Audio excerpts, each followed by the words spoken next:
ეს ის ადგილია, სადაც ვაპირებ, რომ დარჩენი ცხოვრება გავატარო. და სადაც შინაგანად ვიგრძნობ ესე თავისუფლად თავს. აქ 64-ია. ადგილი, სადაც ირაკლი დარჩენილი ცხოვრების გატარებას გეგმავს ყვარლის მუნიციპალიტეტი, სოფელი გრემია. წლების წინ ეს ეზო ბავშვებით იყო სავსე.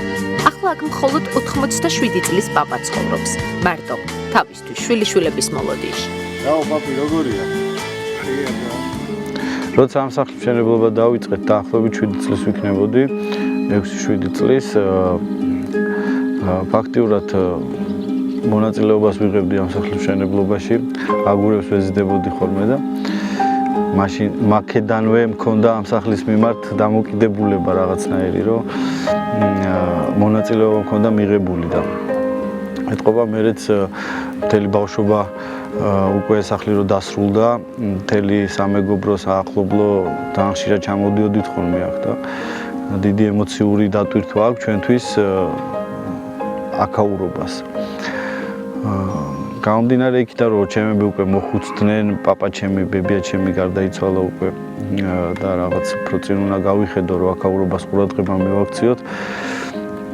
გადავწყვიტე რაღაცა კუთხით მქონოდა აქაურობასთან კავშირი. ბოლო რამდენიმე წელია, რაც პროფესიით იურისტმა, ფინანსისტმა და მარკეტოლოგმა ირაკლი ხახუტაშვილმა თბილისიდან გრემში საცხოვრებლად გადასვლაზე ფიქრი აქტიურად დაიწყო.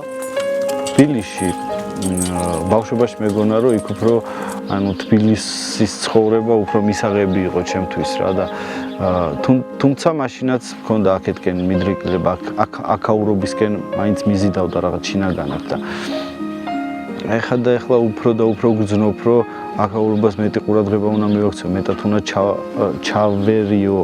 ჩავერთო, რომ აქ რაღაც შევქნა ისეთი, რომ გარკვეული ნაწილი ჩემი ცხოვრების თუ ახლო მომავალში არა, სამომავლოდ მაინც მოვახერხო მე აქეთ გადასვლა. ძველ სახლს ფასადი უკვე შეუცვალა. ახლა თანამედროვე სასტუმროდ უნდა აქციოს. აქტიურ კამპანიას აწარმოებს ტურისტების მოსაზიდად. სოციალური ქსელის საშუალებით ცდილობს უცხოელ მეგობრებს საკუთარი სოფელი ფოტოების და ვიდეოების საშუალებით გააცნოს. დაინტერესება დიდია. გამომდინარე იქიდან, რომ მაქვს ესე რომ ვთქვათ კონტაქტები უცხოელებთან, მათ დიდი ინტერესი აქვს საქართველოში ჩამოსვლის, მით უმეტეს წლევანდელი წელი მათ ძალიან არის ესეთი გააქტიურებულები არიან ჩამოვიდნენ საქართველოში. ეს იგრძნობა თუნდაც იქიდან რომ არის კიდე დამატებით საერთაშორისო საიტები Airbnb და Booking.com-ი, სადაც ძალიან გააქტიურებულები არიან საქართველოში ჩამოსვლით უცხოელი ტურისტები. ესეც გარკვეულწილად სტიმულს იძლევა იმისი, რომ აქაურობას უფრო ესე რომ ვთქვათ დროულად და სწრაფად მივხედოთ. სახლის სასტუმროდ მალე გადაკეთდება. სარემონტო სამუშაოები სრულდება. ტურისტებისთვის არაერთი სერვისის შეთავაზებას აპირებს, თუმცა ტურისტებამდე ადგილობრივების ბედით დაინტერესდა. მოინახულა ვენახები, აქ ძირითადად საფერავი, ქაწითელი და ხიხვი მოჰყავთ. ამბობს, რომ გლეხი ხარისხზე ორიენტირებული აღარ არის. ამიტომ თანასოფლელებს ხარისხიანი ყურძნის მოყვანასა და დაწურვაში დახმარებას თავაზობს. აქაური მევენახეები უფრო ორიენტირებულები არიან, აწარმოონ დიდი ბევრი რაოდენობის ყურძენი და ჩააბარონ დიდ ქარხნებს. სხვა საშუალება მათ არ აქვს. გავიდნენ თავიანთი ღვინო აწარმოონ და მერე გაყიდონ ან ხარისხიანი ღვინო აწარმოონ და მერე ხარისხიანი ყურძენი აწარმოონ და ხარისხიან ყურძენზე იყოს მოთხოვნა ქარხნებიდან. ვეუბნები ეს რაღაცას. თუ ქარხანა არ იღებს, ან უკმაყოფილო ხართ, რომ ქარხანა ჩაიბარებს დაბალ ფასში და ის თქვენი შრომა რა თქვენ ჩადებული გაქვთ, იქნება ესე რომ ვთქვათ, წყალში გადაყრილი და მოგებას ვერ ნახავთ. ვეუბნები ეს რაღაცას. გავაკეთოთ ხარისხიანი ყურძენი. ეს ხარისხიანი ყურძენი მე გარკვეულ პირობებით უკვე ეს მარანი, სადაც მე მექნება გაკეთებული, შექმნილი, დავწუროთ ერთობლივად. შევქმნათ ბრენდი, რომლის მარკეტინგსაც გავუკეთებ მე და ვეცდები, რომ ქალაქში და სხვადასხვა ქვეყნებში გავიტანოთ და გავყიდოთ. და იქიდან მიღებული შემოსავლის პროცენტს მივცემ ამ ადამიანებს.